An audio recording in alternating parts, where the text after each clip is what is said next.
They said it was impossible. A fortress in the sea, walls that rose from the waves, protected by pride, power, and Poseidon himself. But Alexander the Great didn't believe in impossible.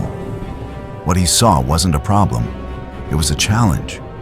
And he would do what no man dared: build a road across the ocean, drag siege towers through the water, and tear down the gates of Tyre. Not for riches, not for peace, but for something greater than war itself. Legacy. The sea glistened beneath the morning sun, but Alexander didn't notice. He stood on the shores near the ancient city of Tyre, his eyes fixed on the horizon like a man staring through time itself.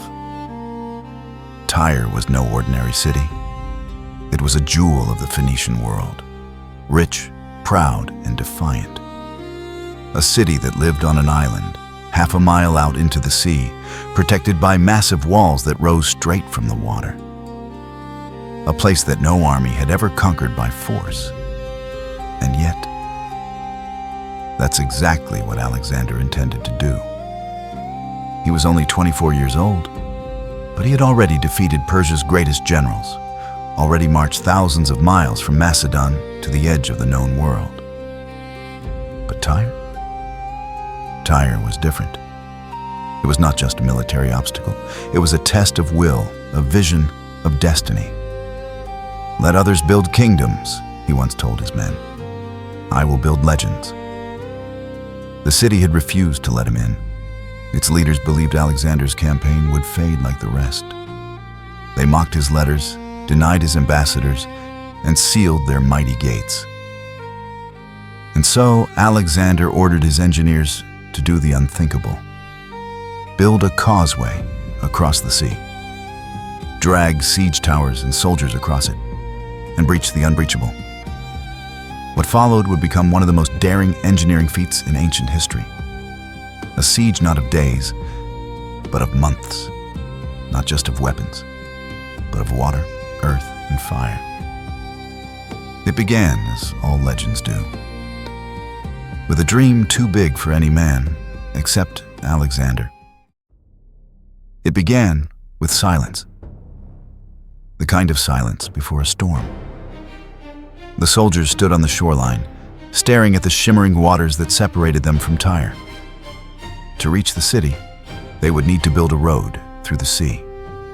Not beside it, not around it, through it. Alexander's engineers got to work. Day after day, they dumped rocks, boulders, and sand into the shallow waters. At first, it worked.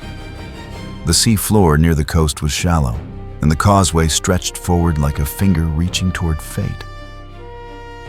But Tyre wasn't watching passively. They knew what Alexander was doing, and they weren't about to let it happen. From the city walls, Tyrian archers launched flaming arrows. Boats circled the construction site, hurling burning oil and javelins. Every foot the Macedonians gained came at the cost of blood and fire. So Alexander adapted.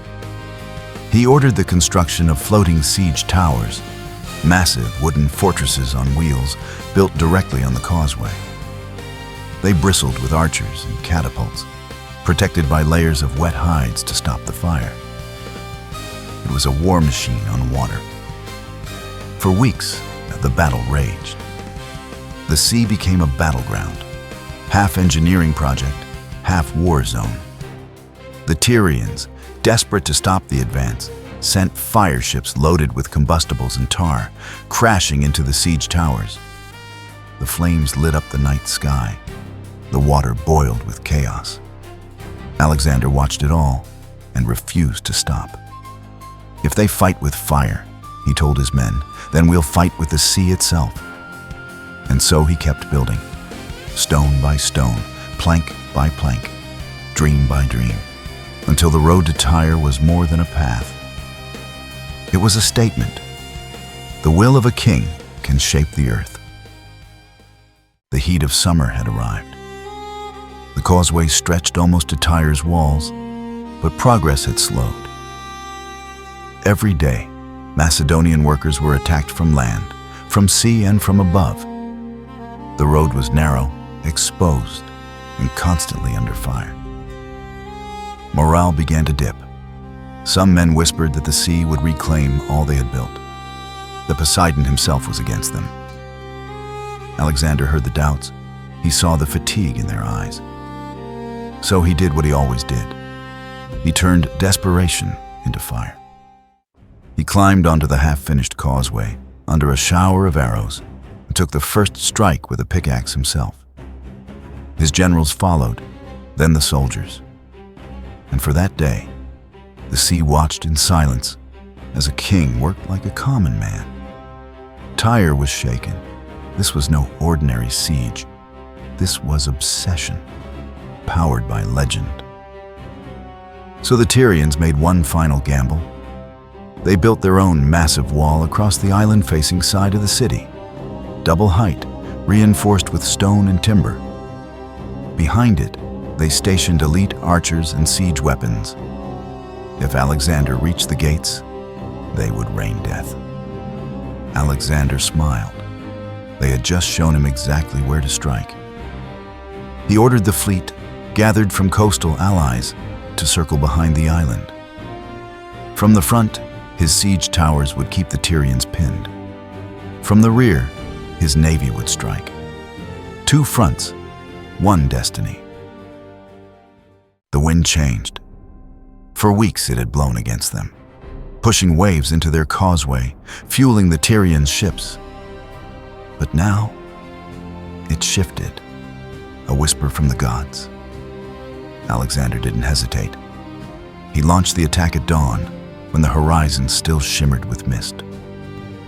From the front, his siege towers rolled forward on the narrow causeway. Massive wooden beasts bristling with archers, flaming catapults, and shielded warriors.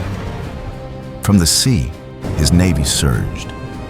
Galleys from Cyprus, Phoenicia, and Sidon charging toward Tyre's vulnerable rear.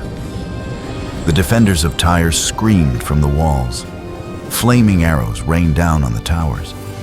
Boulders crashed into the galleys. But Alexander had learned from every failure. His towers now had fireproof hides. His ships carried boarding bridges. And his men, they no longer feared the sea.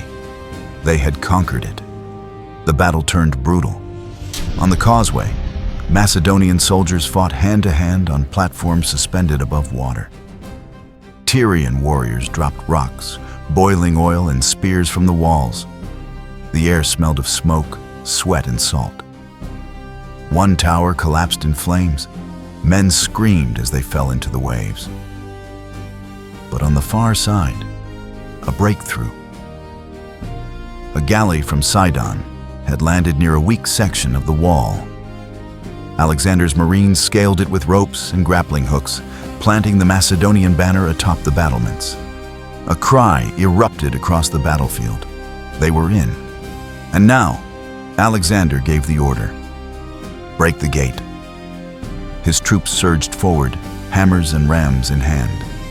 The great gate of Tyre, once believed unbreakable, trembled. Then, with a sound like the cracking of the earth, it fell. Macedonian forces poured into the city like a tidal wave. But victory came at a cost. Thousands had died. The sea itself was littered with wreckage, blood, and bodies. Still, the gates of Tyre, closed for centuries, had finally been opened. And Alexander the Great? He didn't smile. He simply whispered, "On to Egypt." The fires still burned. Smoke curled above the shattered walls of Tyre. Streets that once echoed with trade and laughter now ran red with blood. Alexander walked slowly through the ruins, not as a conqueror, but as a man counting the price of obsession. More than 7 months of siege. Thousands of lives lost. Even now, his own men, hardened warriors, moved through the rubble with haunted eyes. He had taken the city, but what had he truly gained? The surviving Tyrians were rounded up. Some would be spared. but over 30,000 were sold into slavery. The rest, those who resisted to the bitter end, were executed on the shores they once called home. Alexander didn't speak. He simply watched the sea. This was not the first time he had taken a city. But this one had cost him something invisible. A part of his youth, perhaps. A part of his soul. That night, a storm rolled in. Thunder cracked above the city. Rain fell over the rubble, washing away the blood, but not the memory. In his tent, Alexander studied a map lit by oil lamps. To the south, Egypt. To the east, Persia. And deep inside, a voice whispered, "You were born for more than victory." He would march south. But before he left, he did one last thing. On the remains of a broken temple, he ordered a new altar to be built. One not for the gods of Tyre, but for the idea of legacy. He placed no name upon it, just a single word: endure. And with that, he turned away from the ruins, toward a future shaped by fire, sea, and will. Years passed. The city of Tyre was rebuilt, stone by stone, life by life. But something had changed forever. The story of the siege spread across continents. Whispers in markets, scrolls in temples, tales around fires. They all spoke of a man who defied the sea, who built a road to a fortress once thought untouchable.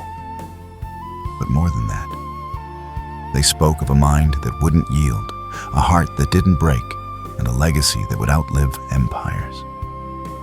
For Alexander, Tyre was never just a city. It was a mirror, a test, a prophecy fulfilled by sheer will. Historians would later argue, was it worth it? So much death, so much destruction. But they missed the point. Tyre was a moment carved in stone, proof that the impossible can be forced into reality, if you dare. And on quiet nights, when the wind blows across the Mediterranean, some say you can still hear it. The sound of hammers, of waves parting, of a king who wouldn't turn back.